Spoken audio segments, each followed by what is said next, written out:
Aty ishte një shef komisariati, i cili protestuesët rrinin ai insulmonte. Besoj kemi parë të gjithë në video që e sulmonte vetë shefi, kishte marrë një sprite dhe i godiste protestuesët sy. Si është e mundur kjo gjë? Si është e mundur që të dhunosh protestuesët? Normalisht vezët janë simbolik. Nuk është se po dhunohen deputetët, po janë simbolik për të përpis atë politika, atë vjedhje, atë grabitje që është bërë nga këta politikanë Shqipërisë. Se nuk të vret vesa, madje e goditën në kokë shefin e komisariatit numër 4, me sa mos gaboj, dhe nuk pati probleme. Vazhdoi aty luftën e me protestuesët. Pra, si mundet të ruajmë ne makinën e një deputeti, të blerë me lekët e taksave tona, edhe të dhunosh fëmijët, ti lëshosh gaz lotësjellës, për mendimin tim kjo është shumë e rëndë. Dëgjova dhe komunikata që bëri drejtori i përgjithshëm të policisë shtetit. I tha të mos ushtrohet dhunda e qytetarëve. Sërish nuk u dëgjua. Nuk u dëgjua ta veprua nga. Përse merr ndonjë urdhër tjetër më i fortë aty në vend? Patjetër shefi i komisariatit numër 4 doli kundër urdhrave të dhëna nga drejtori i përgjithshëm, sepse drejtori i përgjithshëm tha të mos dhunohen protestuesët. Doli komunikat për media e tjerë. Jo, bëri të kundërt të shefit dhe provokonte gjatë gjithë kohës protestuesët, që u agravua situata në atë lloj gjendje pastaj. E qartë. Mirë, tani, duke qenë se jemi tek çështja e protestës, mirë apo keq, protesta, duke se i ka dhënë një tronditje sistemit politik të ndërtuar në Shqipëri në këto 36 vite. Pra, krahas qeverisë, që kërkohet sigurisht dorëheqja e qeverisë, është goditur në këtë protest edhe opozita si strukturë politike e cila nuk i ka shërbyer ashtu siç do duhej politikisht vendit. Dhe duke se reflektimi i parë publik vjen pirisht vetë nga kreu i qeverisë, Edi Rama, i cili tha që kjo protest në bulevard ka qenë një pasqyrë reflektimi edhe që ka dalë një mësim nga protesta e flamingove. Dhe mbi bazën e këtij reflektimi është publikuar, është prodhuar nga ana e qeverisë një dokument i titulluar Besa. Pra me sa duket, Besa është një kthes politike që kërkon të bëjë qeveria bashkë me të gjithë kabinetin e me të gjithë strukturat që ka dhe partia socialiste për të shërbyer mandatit të katërt, sigurisht mbi bazën e asaj se çfarë është kërkuar dhe nga ana e protestës. Dëgjojmë çfarë tha kryeministri dhe rikthehemi ta diskutojmë. Ky është një tjetër mësim, shumë i shtrenjtë i bulevardit Flamingove. Dhe nga këto mësime lindi edhe ky dokumenti që i parë që kam sot. E kam titulluar me një emër shumë të vjetër dhe shumë të madh. Besa. E di që ky emër do hap debat, por e zgjodha edhe sepse ha debat. Asnjë fjalë tjetër të gjuhës tonë nuk gjeta që ta thotë më qartë çfarë kthese i duhet mandatit të katërt. Që njerëzit e këtij vendi të mos i përjetojnë më vendimet tona si prerje në bes. Të mos ndihen më të padëgjuar, të painformuar dhe përveç se të padëgjuar, të painformuar, të papërfillur. Po, nuk do shtjelloj këtu dokumentin larg qoftë, se është më shumë faqe se sa fjalimi, që siç e shihni, është karakteristikisht jo i shkurtër. Do të ta merrni të gjithë me vete për ta shkoqitur qetësisht gjatë pushimeve, sepse është i hapur për, siç thash, kontribute. Megjithëse e di që përpara se të filloni ta lexoni, do jetë hedhur nëpër kanalet sociale, i mbuluar me pupla sorrash. Mirë, ky është deklarimi i kryeministrit Rama për sa i përket dokumentit të titulluar Besa. Llangozit ta nisim së bashku. Tani në kuptimin tuaj, çfarë është Besa që po kërkon apo po ofron kryeministri dhe po kërkohet vonë apo është krejt në kohën e duhur? Andi, unë e kërkova këtë dokument se më bëri kurioz, tash hajde mbase ne do bëhemi pjesë e Besës kryeministrit, por nuk e gjeta.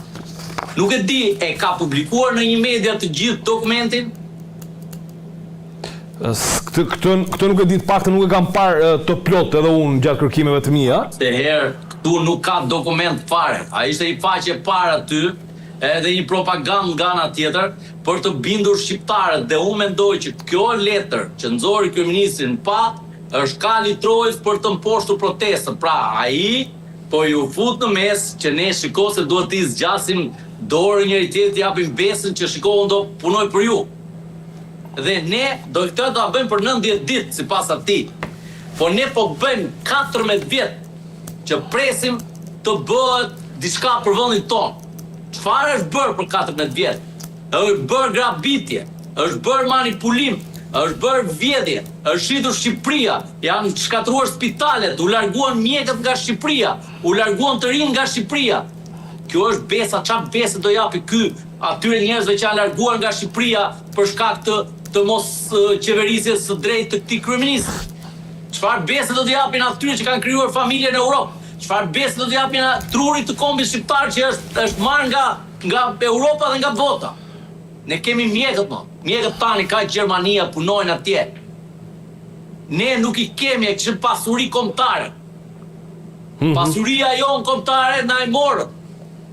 Për shkak se nuk ishte qeverisja dur. Ne kemi shkatrim sistemi drejtësisë. Ne kemi shkatrim në çdo fushë. Atëherë çfarë bese do t'i japim ne kur një qytetar nuk merr të drejtën e vet të pensionit dhe rri 20 vite në procese gjyqësore? Çfarë do t'i japim besë ne kur një gjyqtar patronazhist i rrëzon të drejtën e pensionit një kooperativisti? Sepse kështu e ka uzuar fryma e partisë. Ne kemi gjyqtarë dhe prokuror partijak sot, që komandohen si telekomand nga kryeministri. Dhe ne nëse nuk do kemi drejtësinë, ne nuk do kemi më shtet. Drejtësia përfundimisht është e kapur nga shteti, nga qeveria, nga kryeministri. Dhe ne nuk mund të pretendojmë më për besë, sepse besa nuk është kryeministri, po është drejtësia. Sepse kur ai kryeministri shkel atë marrëveshje që ka propozuar, do shkojmë gjykatë. Edhe kur nuk kemi gjykata, ku do shkojmë? Kur ne kanë zaptuar gjykatat, patronazhistët, persona që kanë shërbyer pushtetit, si Ina Rama me kompani që kanë dalë atje pas lloj procedure u bën gjyqtar. Dhe ne nuk mund të pretendojmë për besë, se na nxjerr kryeministri një fleta 4 me ngjyra e duke na thënë ja ku e keni dokumentin. Duhen prova. Po mirë tani, avokat, a mendon se është një strategji e mirëfillt e qeverisë e cila pasqyron reflektimin që ka ardhur nga protesta e këtyre afro 2 muajve, apo është strategji që sigurisht pushtetet kërkojnë për të mbajtur në kontroll situatën?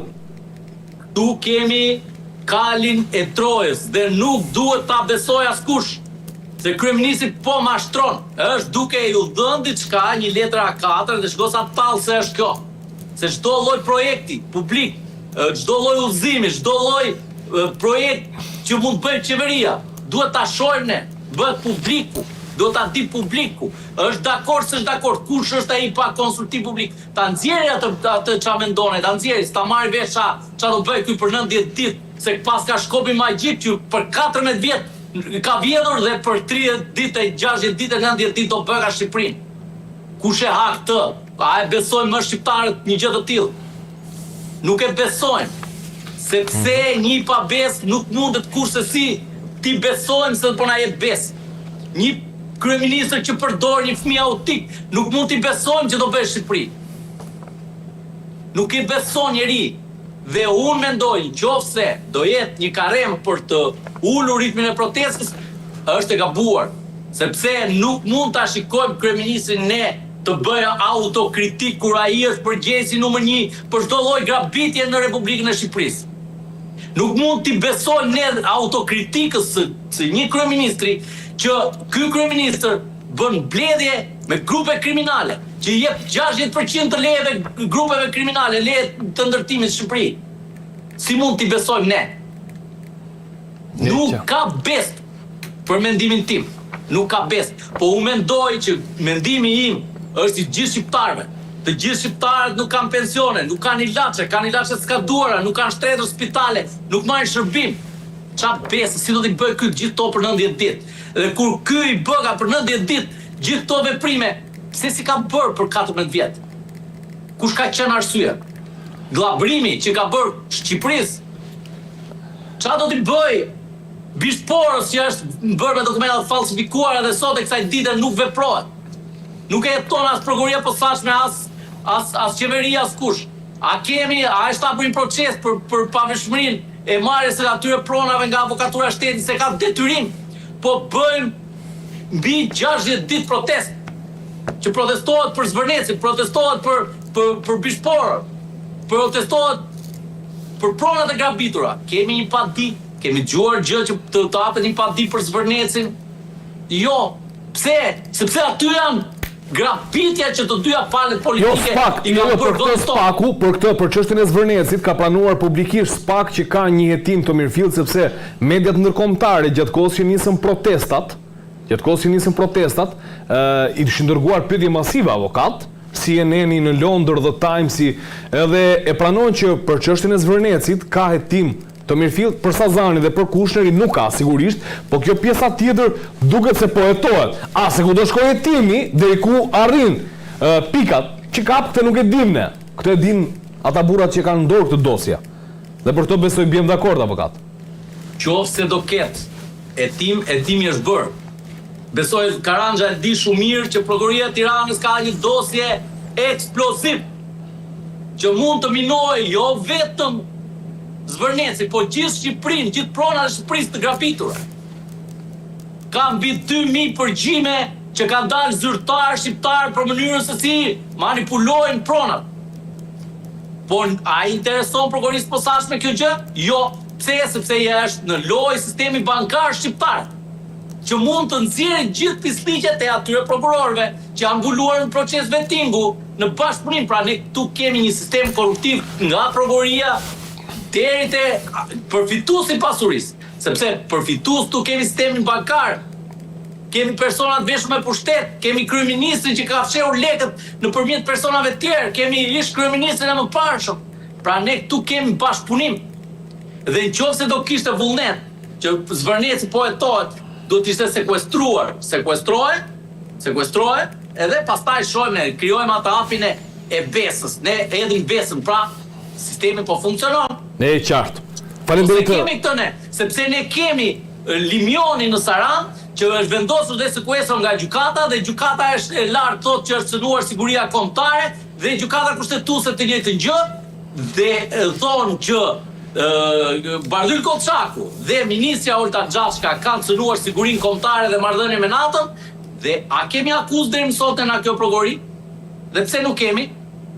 Sepse me urdhra politike shumë e thjeshtë. Ne e qartë. Është shumë e thjeshtë. Ktu kemi glabërim të pronave të shqiptarëve në bashkëpunim. Ja bërpis dhe ata prokurorë që nuk e jetojnë dhe nuk vendosin sekuestër. Dhe kur vjen puna për ndjekje një qytetar se si ka vajtur, ka punuar duke mbledhur ullin lekët në Greqi, nuk i fusin dot sistemin ton bankar se kërkojnë llogari. Ku i gjete? Kështu që kjo është ajo që është e rëndë. Dhe nëse duan e ka hetuar prokurori Armand Gurakuqi me oficerin Emror Kasa, e ka një dosje atje sa i Maleka. Dhe din shumë mirë se si është përfituar prona. Nëse nuk e kanë, e kam unë. Asnjë media në Shqipëri përveç jush nuk interesohet për këtë dosje. Nuk interesohet. I kam 2000 përgjime që janë shkatrim për gjithë sistemin. Si mirë prokurori. E di shumë mirë prokurori çështjes që jeton në SPAK që ajo dosje ekziston.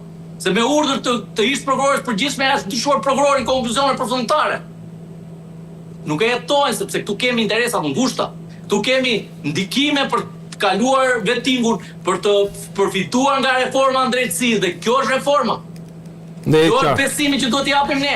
Zvarritje procesi, hetim selektiv, hetim me urdhra politik. Nuk mund t'jetë drejtësia telekomand duart e një politikan. Se është e rrezikshme, presidenti i rrezikshëm. Ne e qartë. Faleminderit Langozi.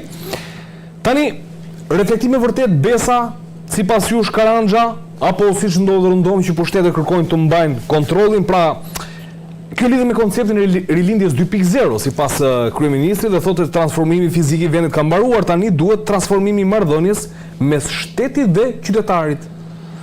Tani, para se të dalim për qëllimin e kësaj, neve do bëjmë një interpretim gramatikor të fjalës besë. Pra, pse lidhet besa? Se ka pas pabesi. Pra, këtu ka pas pabesi, lidhet besa, se kur punët mirë, s'ke pse jep dhafin tjetrit. Çka tregon? Që gjithë kjo pabesi, pra kanë drejt protestuesit që protestojnë për gjithë pabesin që është bërë popullit shqiptar për 36 vjet. Pra, populli shqiptar është grabitur, kemi një sistem gjyqësor të shkatruar, janë investuar nga parate popullit shqiptar $400 milion, të cilët janë bërë për qenefe, për me boj qef në ndërkombëtarët dhe kombëtarët, u morë nga 36.000 euro në rrugë. Kemi spitalet e shkatruara. Sa do propagandë bëhet, spitalet i ke të shkatruara. Nuk ke mjekimet bazë. Kur shkon në spital, duhet morësh te farmacia përballë. Ke rrugët me çmim të lartë. Ke patronazhistët në vende pune kryesore. Të provuara këto në vendime penale. Konkretisht, Daniel Shima, po marrin te Akshi, nga shofer u bë zvendës drejtor. Drejtoreshe postës në Durrës. Pra si u vun këta njerëz? Kemi drejtorin e rrugëve që është në Burg për rastin e dosjes Ballugu, zotin Berberi. Pra kemi të gjithë personat të vendosura në vende pune që janë patronazhist, ose janë personat të cilët i vën shefi aty dhe bajnë burgun. Pra i vën bo 5 vjet burg dhe e bajnë burgun këta. Absolutisht këto gjëra duhet të ndryshojnë. Shqiptarët janë vjedhur, janë grabitur, vendet e punëve, sidomos në vende tilla kryesore, duhen profesionist dhe jo patronazhist. Sepse këto i kanë larguar Shqipërisë, e kanë larguar gjithë shqiptarët që i kanë larguar. Pra, fakti që ka çështje penale dhe titullarët e tyre po procedohen penalisht, tregon që në vendet e punës në Shqipëri nuk vjen profesionist, po vjen hajdut. Pra, qëllimi është i shtetit është që të vej sa më shumë hajdut që të vjedhin sa më shumë. Lidhe me procedimin penal që tha dhe zoti Dangozi, po është e vërtet, spaku duhet në mënyrë të menjëhershme të tërheq nga arshiva e Lundrës procedimi penal numër 3146 të vitit 2008, sepse përgjimet nuk janë azësuar, pavarësisht se është urdhëruar me vendim gjykate. Ti bëj transkriptet, ato po transkriptojnë skaj ECC-n që kanë besim tek të huajt, dhe kur vjen puna tek çështjet tona që janë grabit pronat, spaku flegjum. Duhet çohet nga gjumi, shkoj ta marrë atë dosjen. Nëse i ka hyrë çështjes së Zvërnesit tamam. Nëse si ka hyrë, merret me çështje jo, bleu ky para droge bleu atje.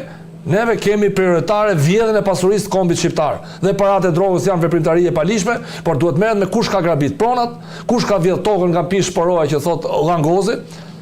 Çdo studio Langozi që ka folka por studia juaj është që duhet përgëzuar, është ata që nuk i censuron gjërat dhe thot të vërtetën. Kush i ka grabit pronat e Bregdetit shqiptar? Është ajo dosje shkon e merri. Nëse doni me zbardh, nëse doni me bë fjalë gjëra të tjera, vazhdoni vendime nga 800 faqe që si lexo kush. Ata ka spaku ndorë, domethënë e ka lehtësim procedurale për ta bërë. Çfarë lidhje ka? Është koha e kthimit të pronave, lidhet me personat që i kanë përfituar të pronave. Edhe lidhet dhe me ndryshimin e ligjit të zonave të mbrojtura, se këto janë zona të mbrojtura. Pse e bleve ti kur është zonë e mbrojtur? Pra se dihet që në një zonë mbrojtur ka qenë ligji që nuk ndërtohet. Pra kemi lobimet, mas lobimet dhe kjo ngjarje zbarret në mënyrë të drejtpërdrejtë. Pse? E lidhen dhe kemi diskutuar edhe tjetër. Ligji për zonat e mbrojtura bën nga Ministria e Bujqësisë, nga Ministria e Mjedisit, nga profesionistë. Dihet që zona e mbrojtura spreket. Çuditërisht i ditë bukur vere, tang i grup deputetësh ndryshon ligjin. Dhe këta na lind dyshimi që këta e morën pronën dhe një ditë bukur, prona shejona dhe nga zonë e mbrojtur u kthyen zonë ndërtimi. Pasuria të shkojë aty ku i takon. Qofse është pronë shqiptarëve, merret pronë shqiptarëve. Mjaft me grabitjet e pronave të shqiptarëve. Duhet të hetohet çështja dhe duhet seriozitet në hetimin. Nëse s'ka, le të merremi masane dhe arrestohen për llogarit të rrugës, ndërkohë që është një çështje tjetër. Çështja e Zvërnesit duhet të verifikohet dy gjëra kryesore. E para, kujt është prona, është e shtetit ose e private ose e privati tjetër, kjo duhet dalë para, dhe dyta si kanë lëviz paret. Dhe duhet verifiku libri që diskutohet, ai libri Albanian Files, që të shifet që personat që kanë bërë projekte kanë apo jo lidhje korruptive me zyrtar. Te rasti Arben Ahmeta çështja është zbarur mjaft qartë. Te rasti Arben Ahmeta thotë që kur ti pi kafe, shkon në hotel, të paguajnë biletat e neshjeve, nga kompania përfituese ti ke vepër penale. Atëherë verifikoni, Evropën ja ku i keni partnerët. Siç po arrestoni shqiptarët me Sky ECC që janë mush burgjer plot, thuani partnerëve,